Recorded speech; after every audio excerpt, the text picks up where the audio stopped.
এর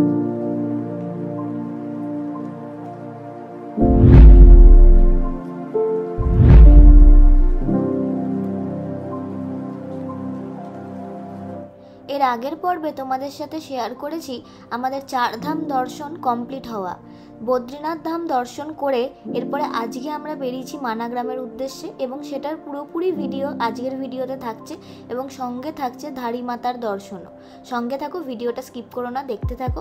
এবং ডেসক্রিপশন বক্সে দিয়ে রাখলাম পুরোপুরি 4 ধামের প্লেলিস্টের লিঙ্ক। আশা করি তোমাদের ভালো লাগবে দেখে।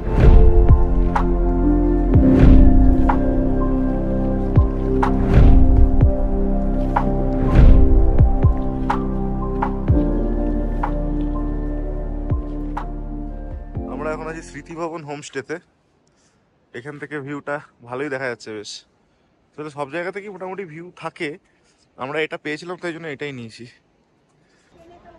বদ্রীনাথে আমাদের স্টে ছিল স্মৃতি ভবন হোমস্টে, আর এটা ছিল আমাদের রুম। আমি চেক আউটের সময় ভিডিও করছি তাই একটু আগোছালো হয়ে আছে, কালকে রাতে আর সময়ই পাইনি করার। सामने वाला नीलकंठ है और ये नीचे जो आपको थोड़ा सा ये झंडा दिख रहा है उसके ऊपर है आपका। Welcome back to our channel. Good morning. আজকে আবার একটা নতুন সকালে শুরু করছি বদ্রীনাথ ধাম থেকে। আজকে আমরা যাচ্ছি এখান থেকে মানাগ্রাম। অনেকটা আগে শুরু করার কথা ছিল, কিন্তু আমরা সবাই টায়ার্ড, একটু ঘুমিয়েই পড়েছি। 7:30 বাজছে। 7:30টার সময় এখন ব্যাগ লোড করা হচ্ছে।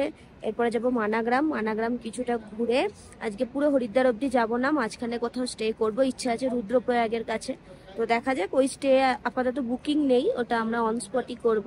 তো কি হচ্ছে সেগুলো দেখাতে থাকবো। আর এরপরে আমরা দেখবো এখন মানাগ্রাম।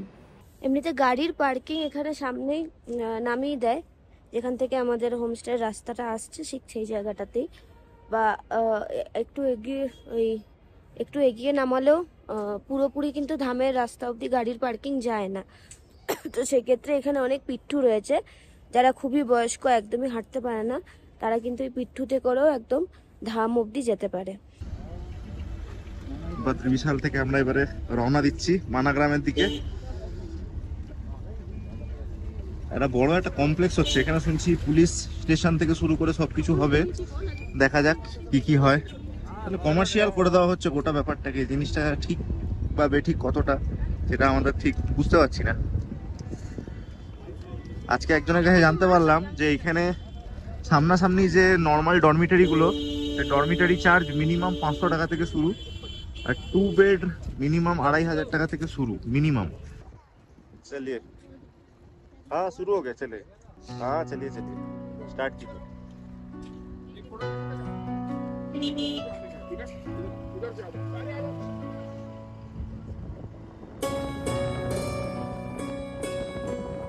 আমরা এখন এগোচ্ছি মানাগাঁওয়ের দিকে।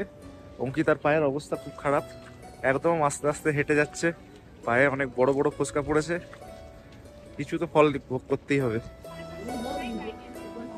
এটা এখন ভারতবর্ষের প্রথম গ্রাম।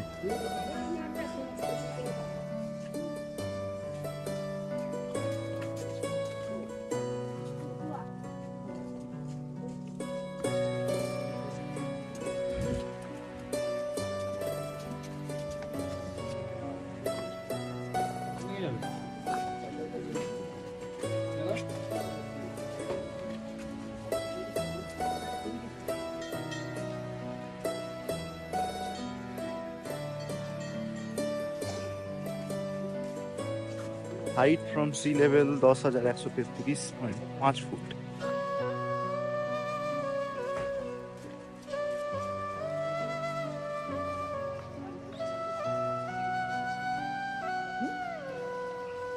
এই মানাগ্রামে হাঁটতে দারুণ লাগছে, এত সুন্দর ভিউ পিছনে, আর সঙ্গে আমরা টুকটুক করে হেঁটে যাচ্ছি। এখন সরস্বতী নদীর দিকে হেঁটে যাচ্ছি, তারপরে আমরা আরো কি কি যা যা আছে ওগুলো দেখতে দেখতে যাব। এখানেও পিট্ঠু অ্যাভেলেবেল আছে। পিট্ঠুরা এখানে ওয়েট হিসেবে প্রাইস নেয় 1000, 1200, 1500, 2000 এরকম। আর যদি ওই স্বর্গদ্বার হয়ে ট্রেক করতে হয় তখন ওটা 7000, 8000 ওরকম টাইপের বেড়ে যায়। সেটা এখানে এসে সামনে থেকে ওয়েট হিসেবে বার্গেনিং করে নেওয়াই ভালো।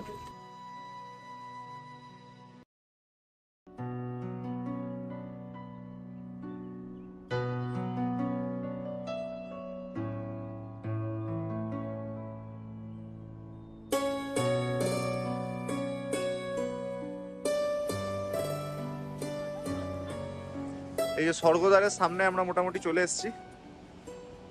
এখান থেকে স্বর্গে যাব।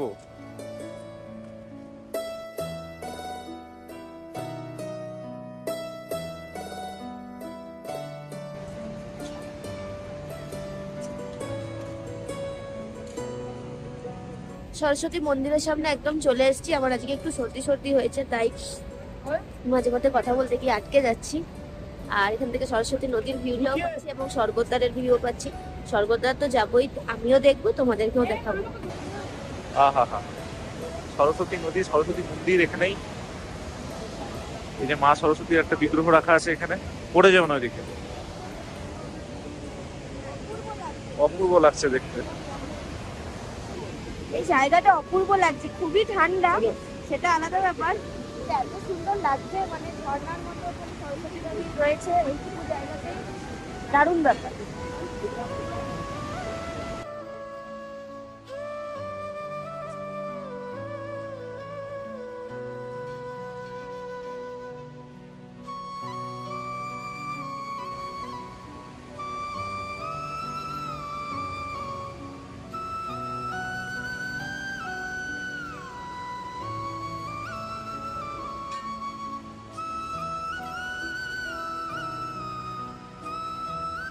এই যে সামনে যেটা আমরা দেখতে পাচ্ছি, যেখান দিয়ে আমরা এলাম, এটাই হলো ভীমপুর।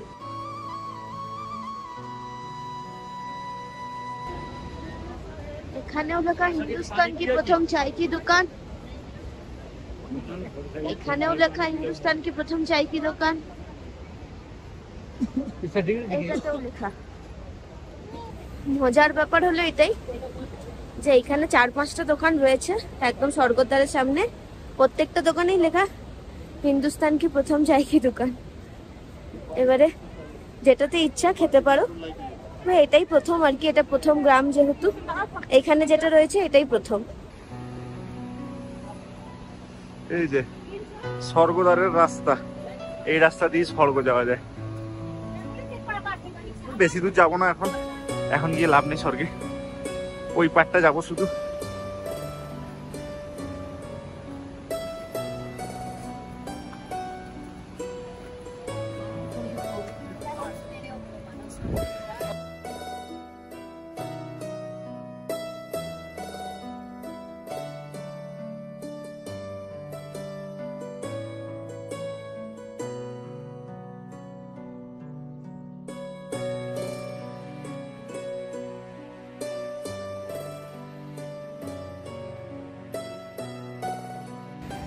একদম চলে এসেছি স্বর্গদ্বার পার করে, এখানে দাঁড়িয়ে আছি। এই যে স্বর্গদ্বার, স্বর্গদ্বার পার করে আমরা দুজন এখানেই দাঁড়িয়ে আছি। একসাথে যাবো,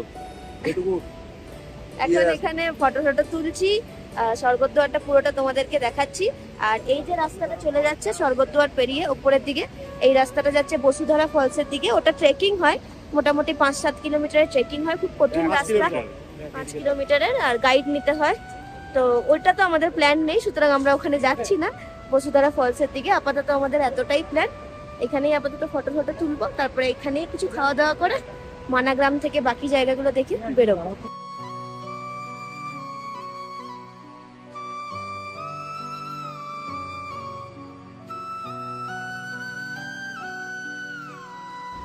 এখানে মূর্তিগুলো তৈরি হচ্ছে, এখানে পাণ্ডবদের মূর্তি তৈরি হচ্ছে, জানি না কবে তৈরি হয়ে যাবে, হয়তো পরের বছর থেকে দেখা যাবে, তখন এখানে পাণ্ডবদের মূর্তিগুলো তোমরা সবাই এলে দেখতে পাবে।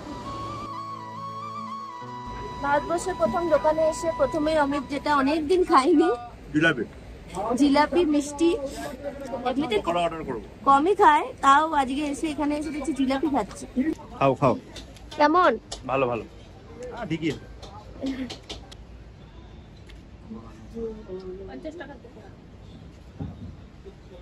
কি চার পকোড়া নাকি? পুরো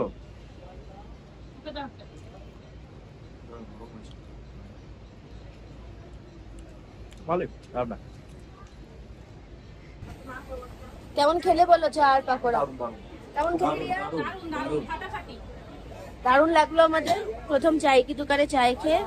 এবারে আমরা এগোবো গণেশ গুফার দিকে।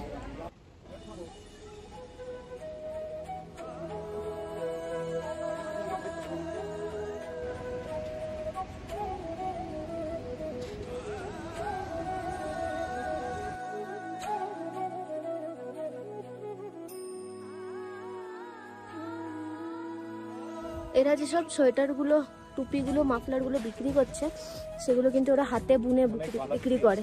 ওরা হাতে বুনে এই 6 মাস এখানে বিক্রি করে, তারপরে আবার নিচে চলে যায়, কারণ পুরোটাই বরফ হয়ে যায়। তো এগুলো কিন্তু ওদের হাতের কাজ।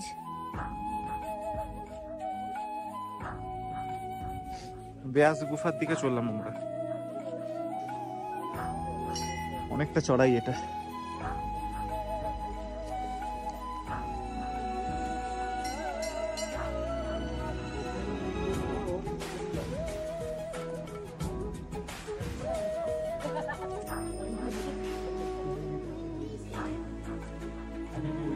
গিয়ে এটার 330 বছর পুরনো।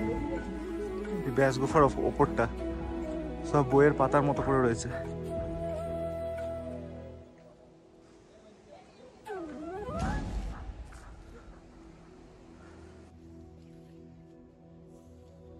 আমরা এখানে একটা হাতে বোনা একটা করলাম, ওই হোয়াইট কালারের স্টোলটা দারুণ লাগলো, ওটা খুব পছন্দ হয়েছে, নিলাম।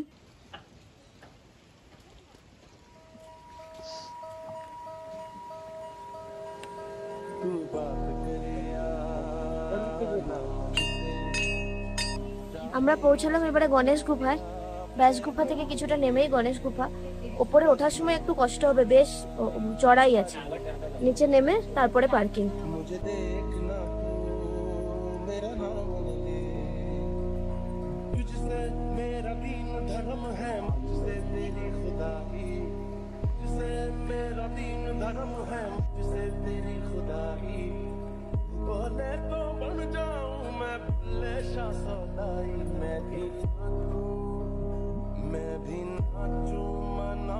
কি অদ্ভুত এই জায়গাটা না, সবকিছু পুরো গণেশজি এখানে এসে পুরাণ লিখেছিলেন, মহাভারত লিখেছিলেন, ব্যাস গুফা, স্বর্গদ্বার, মানে অপূর্ব লাগছে সত্যি কথা বলতে। কি মানে শরীর টায়ার্ড থাকলেও মন পুরো ভরে গেছে একদম এখানটা। আর এত সুন্দর প্রাকৃতিক পরিবেশ, রোদও উঠেছে আজকে, যেতেও ইচ্ছা করছে না। কিন্তু আমাদের মানাগ্রাম ঘোরা প্রায় কমপ্লিট, এবারে আমরা এগোবো রাস্তার পথে। আর দুর্ধর্ষ লাগলো, কত কত ইতিহাস এখানে জড়িত রয়েছে, পুরোটা দেখে মন একদম ভরে গেল। এইদিকে রাস্তায় রয়েছে ব্যাস গুফা আর গণেশ গুফা, আর এইদিকে ভীমপুল, সরস্বতী নদী আর কেশব প্রয়াগ সব ওইদিকে।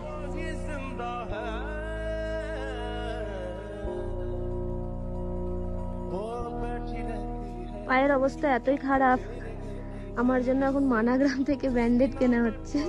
ওই ব্যান্ডেডটা লাগিয়ে আমি এখন যাব মানাগ্রামের স্মৃতি ব্যান্ডেড। পায়ের অবস্থা এতই খারাপ, মানাগ্রাম থেকে স্মৃতি হিসেবে ব্যান্ডেড কেনা হলো। ওই ব্যান্ডেড লাগিয়ে এখন বাকিটা যাব। পাহাড়ের একটা স্পেশাল ফুলের জুস পাওয়া যাচ্ছে এখানে মানাগ্রামে, এটাও একটু টেস্ট করে দেখা যাক। স্পেশাল জুস বলে কথা, দারুণ খেতে কিন্তু পাহাড়ি জুসটা, মানে খুব সুন্দর খেতে, দারুণ গন্ধটাও দারুণ। পাহাড়ি জুসগুলো ভালোই খেতে, আগের দিনও খেলাম একটা, দারুণ বানিয়ে দিয়েছিল, এটাও ভালো লাগে। এটা ফুলের জুস, এখানে বোতলে বিক্রি হচ্ছে, নিয়ে যাওয়া যাবে, কিন্তু অত দূর তো নিয়ে যাওয়া পসিবল নয়, পড়েও যেতে পারে, ওই জন্য টেস্ট করেই গেলাম। আমরা এই বেরোচ্ছি মানাগাঁও থেকে, খুব সুন্দর দেখলাম।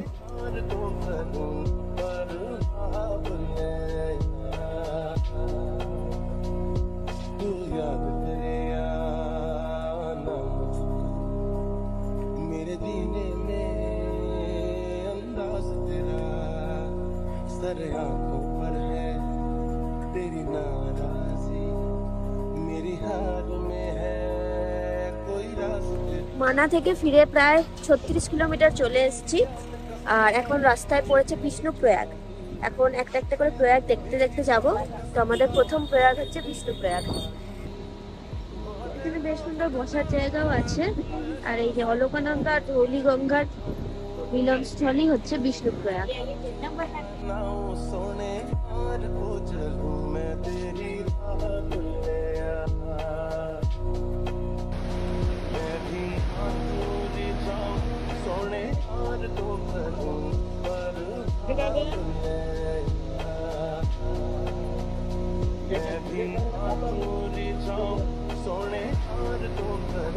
ঘোড়া পা নিয়ে যাচ্ছে।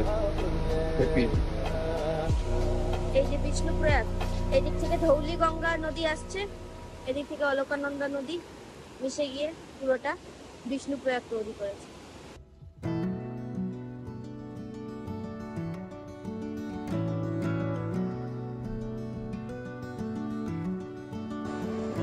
এটা হচ্ছে নন্দপ্রয়াগ, একটা আছে নন্দাকিনী নদী আর একটা হচ্ছে অলকানন্দা।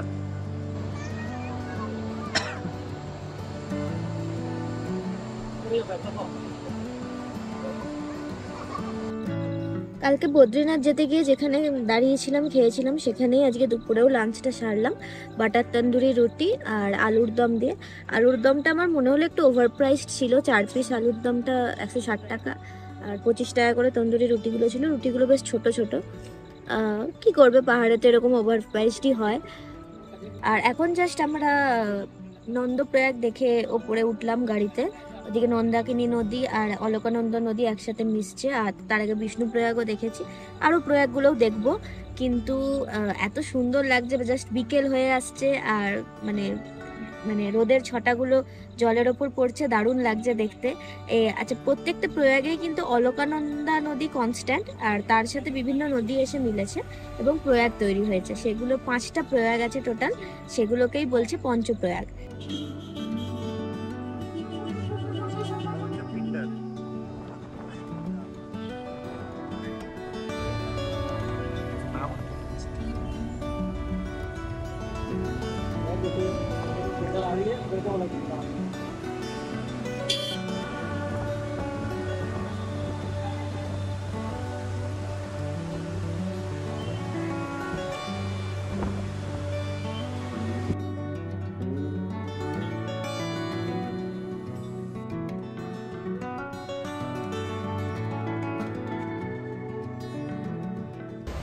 আচ্ছা, মোটামুটি 8টা বাজে, অনেকক্ষণ আগেই 6টা নাগাদই ঢুকেছি হোটেলটা দেখাচ্ছি।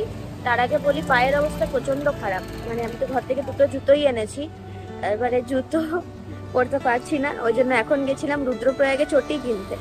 সেই চটিটা কিনে জুতো ব্যাগে করে চটি পরে হেঁটে হোটেল যাচ্ছি। সেই চটি যেটা কেনা হলো আমার পায়ের জন্য। রুদ্রপ্রয়াগ, আজকে আমরা যাচ্ছি রুদ্রপ্রয়াগ থেকে হরিদ্বার। কালকে আমরা বদ্রীনাথ থেকে রুদ্রপ্রয়াগ এসেছিলাম, এখানে নাইট স্টে করেছি। একদম রুদ্রপ্রয়াগের মার্কেটের ওপরেই আমরা হোটেল নিয়েছিলাম, কালকের হোটেল বুক করা ছিল না, এই কেদারবদ্রী হোটেলটাই ছিলাম। হোটেলটা বেশ সুন্দর, ভালোই লেগেছে। একটা রাতের জন্য তো যথেষ্ট সুন্দর এবং বাজেটেও আছে। আমরা এই ব্যালকনি ভিউ রুমগুলোই পেয়েছিলাম, আর নিচ থেকেও তোমাদেরকে একবার দেখিয়ে দিচ্ছি হোটেলটা। আর কন্ট্যাক্ট নাম্বার তো আমি দিয়েই রাখবো হোটেলে, ডেসক্রিপশন বক্সে তোমরা চেক করে নিও। রুদ্রপ্রয়াগে যদি থাকতে হয় তোমরা এই হোটেলটা একবার খোঁজ খবর নিয়ে থাকতে পারো। আরেকটা জিনিস আমি এখানে দেখলাম, হোটেলের লোকেশনটা কিন্তু খুবই ভালো, একদম যেহেতু রাস্তার ওপরে। এইখান দিয়েই কিন্তু হিমাচল পরিবহনের যে বাসগুলো যায়, যেগুলো হরিদ্বার হয়ে যাচ্ছে, এই দিক দিয়ে সোজা চলে যাচ্ছে বদ্রীনাথ, আর এই দিক দিয়ে বাঁ দিকে চলে যাচ্ছে কেদারনাথ। তো এখন কিন্তু আমি এখনই দেখলাম একটা যে কেদারনাথের বাস যাচ্ছে। কেদারনাথ বলতে বলতে লোক উঠাতে গেল। তো এই হোটেলটাতে যারা শেয়ারে করে আসছো বা যারা ভাবছো যে এখানে এসে স্টে করবে হরিদ্বার থেকে এসে শেয়ারে করে এসে, তাদের জন্য কিন্তু বেশ ভালো, একদম রাস্তার ওপরেই, রাস্তায় দাঁড়ালেই কিন্তু বাস বা ট্যাক্সি পেয়ে যেতে পারো। রেস্টুরেন্টটা সামনাসামনি প্রচুর খাবার দোকানও আছে, যেখান থেকে কালকে রাতে আমরা খেয়েওছি। এবার চলে এলাম আমরা ধারী দেবীর মন্দিরে। ধারী দেবীর মন্দির কিন্তু খুবই বিখ্যাত একটা মন্দির, যারা চারধাম করে তারা সবাই এখানে দর্শন করে। ধারী দেবী ভারতের উত্তরাখণ্ডের গাড়োয়াল অঞ্চলে শ্রীনগর এবং রুদ্রপ্রয়াগের মধ্যে অলকানন্দা নদীর তীরে অবস্থিত একটি হিন্দু মন্দির। এই মন্দিরটি ধারী মাতার ওপরের অর্ধেক অংশের আবাসস্থল এবং বাকি অর্ধেক অংশটি কালী মঠে পূজিত হয়। ধারী মাতা উত্তরাখণ্ডের অভিভাবক দেবী হিসেবে বিবেচিত এবং চারধামের রক্ষক হিসেবে সম্মানিত। অলকানন্দা হাইড্রো ইলেকট্রিক ড্যাম নির্মাণের পথ দেওয়ার জন্য 2013 সালে দেবীর মূল মন্দিরটি সরিয়ে অলকানন্দা নদীর থেকে প্রায় 611 মিটার উচ্চতায় কংক্রিটের প্ল্যাটফর্মে স্থানান্তরিত করা হয়েছিল এবং 2013 সালেই উত্তর ভারতে আসে সেই ভয়াবহ বন্যাটি, যা কেদারনাথে প্রচুর ক্ষতি করেছিল। অনেকের ধারণা মূর্তিটি স্থানান্তর করা হয়েছিল বলেই এই ভয়াবহ দুর্ঘটনাটি আসে। তাই ধারী মাতাকে চারধামের রক্ষাকর্তা দেবী হিসেবেও গণ্য করা হয়। চলে এসেছি এখন ধারী দেবীর মন্দিরে। এই মন্দিরের অনেক মান্যতা আছে, বলা হয় 4 ধাম দর্শনের পর এই ধারী দেবী মাকে দর্শন না করলে 4 ধাম দর্শন পূর্ণই হয় না। তো এখন এখানে যাব, এবারে দর্শন করব।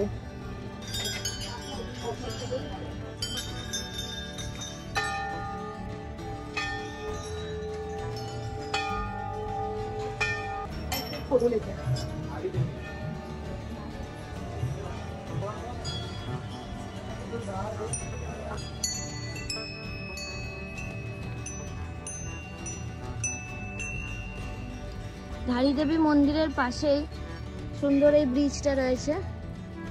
ব্রিজটার ওপর এখন একটু হাঁটতে এলাম, দারুণ লাগছে পরিবেশটা।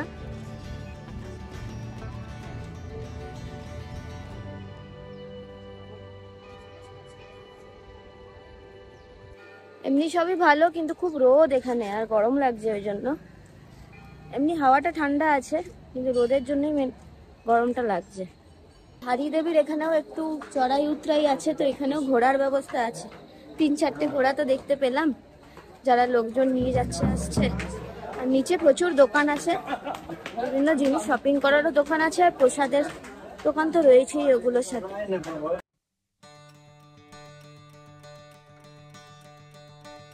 এখন এসছি ধারী দেবী টেম্পল থেকে বেরিয়েই একটু আগে এসে শিবিকা হোটেল অ্যান্ড রেস্টুরেন্টে ব্রেকফাস্টের জন্য, যদিও আমরা ব্রেকফাস্ট করেই বেরিয়েছি, আমার টিপ পুরো লেগে গেছে কপালে, কিন্তু তাও আর কি একটুখানি যদি কিছু ড্রিঙ্কস টিঙ্কস খাওয়া যায় দেখা যায়, ওই জন্যই নামা হলো।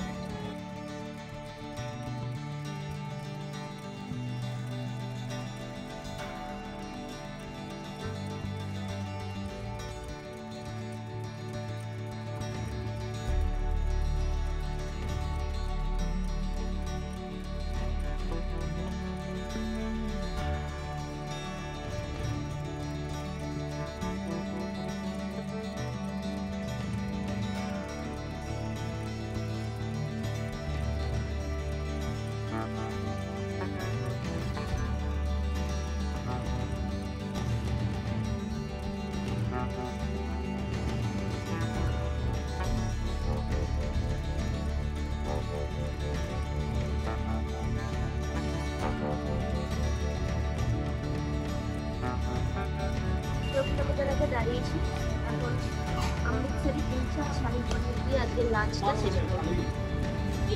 খুব ভালো লেগেছে কুলচাটা, না কেমন লেগেছে? ভালো রে ভাই, ভালো লেগেছে। আর বলো প্যাক করলে? পুরোটা খেতে পারোনি তো? আমি এখনই খেয়ে নিতাম, তুমি বললে প্যাক করবো, ঘরে গিয়ে খাবো। হলো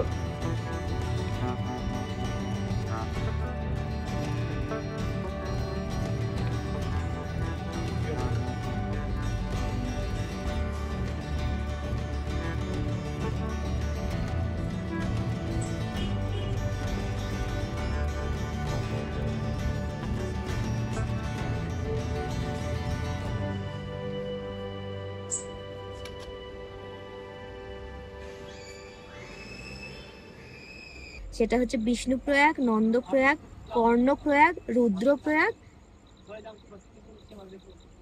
আর উত্তরাখণ্ডে টোটাল 5টা প্রয়াগ আছে। কর্ণপ্রয়াগ, বিষ্ণুপ্রয়াগ, রুদ্রপ্রয়াগ, দেবপ্রয়াগ এবং আরেকটা কি